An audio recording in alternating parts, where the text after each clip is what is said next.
everybody, welcome to Introduction to Telling the Time. Okay, so some keywords that we're going to be looking at today is hour hand, minute hand, o'clock. Okay, so the first thing I always say to children is this is just basically a number line. Instead of being in one straight row, so where we've often taught the children that their number line might go horizontally, or in measuring jugs, you might get it going vertically. Now we just literally have it going round in a circle.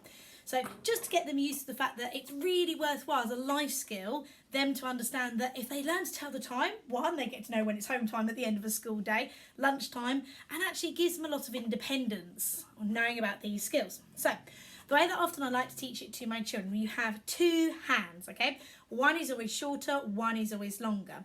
The way that I introduce it to my children is this is Harry hour hand, so the H and the H, and this is Major Minute, and he's in the army. He's very bossy and likes to do a lot of shouting.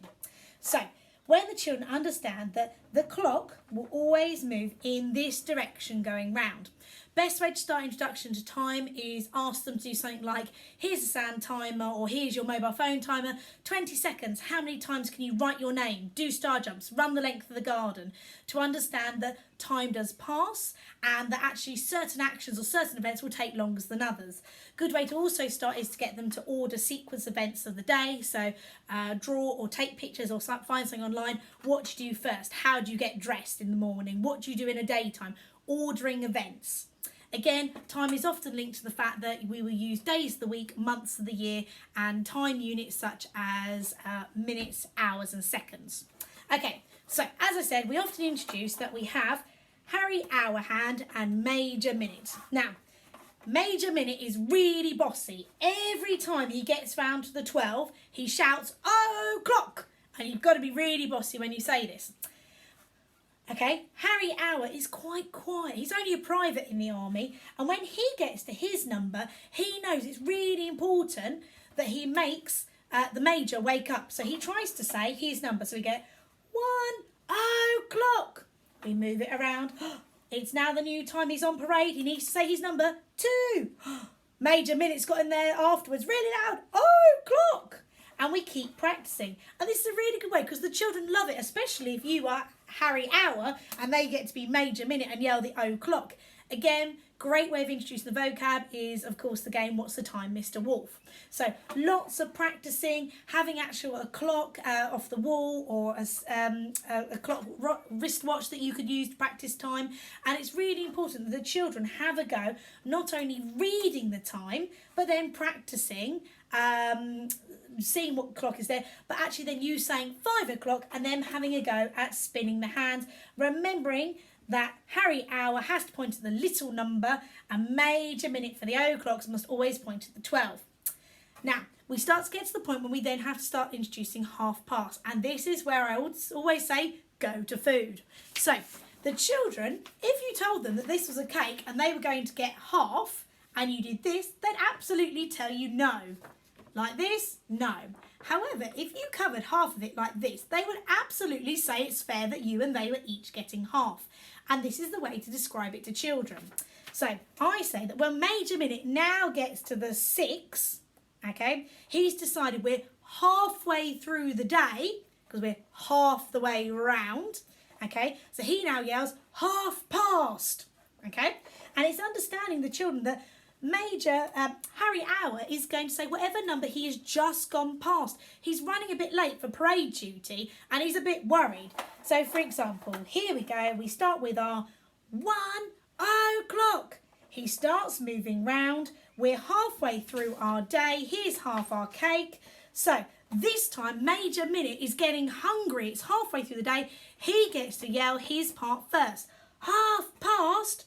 Let's have a look. Wind the clock backwards. What's Harry just gone past? 1. So 1:30. We keep rolling on. And it's really important to begin with that the children start seeing the o'clock and that it's then 1/2 that number. So for example, he's quiet. 4:00. Let's see. He's hungry. We're halfway through the day. 1/2. What number have we just gone past? Go back if we need to. 4. 4:30.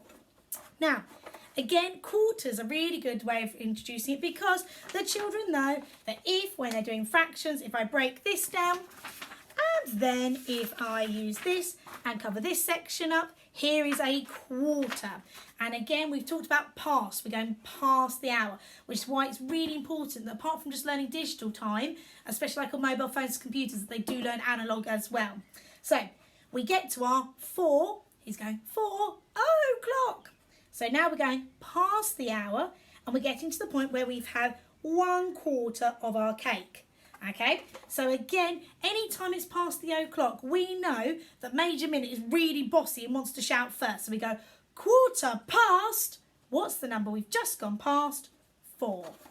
Again, same thing here when we get through. It's really important that the children get to practice moving a hands of a clock, even if it's on a watch or a paper plate is a really good way of doing it. Really cheap way. Paper plate, split pin, card, paper, and doing it. So if you haven't actually got a big clocks or wristwatches that you can share, paper plate, lots of things on Google how to make it. So here we go. 8 o'clock. Oh, I'm getting hungry. I want 1/4 of my cake. 1/4 past. What number have we just got past? 8. Now, the only difference that we then get to is when we get to the 1/4 to. So again, the children should by this point have that understanding of quarters. It's just that it's in a different section. So here's our 1/4. So now we need to say to the children, once we've gone past this, Major Minute's looking forward to the next time you can have a break. If you say to the children that every time we get to this hour of the time, this is when Major Minute gets his food, they'll understand why he's so grumpy. So now here we go. We've got, let's start with 5 o'clock. We're going past the hour, 1/4 past, 1/2 past.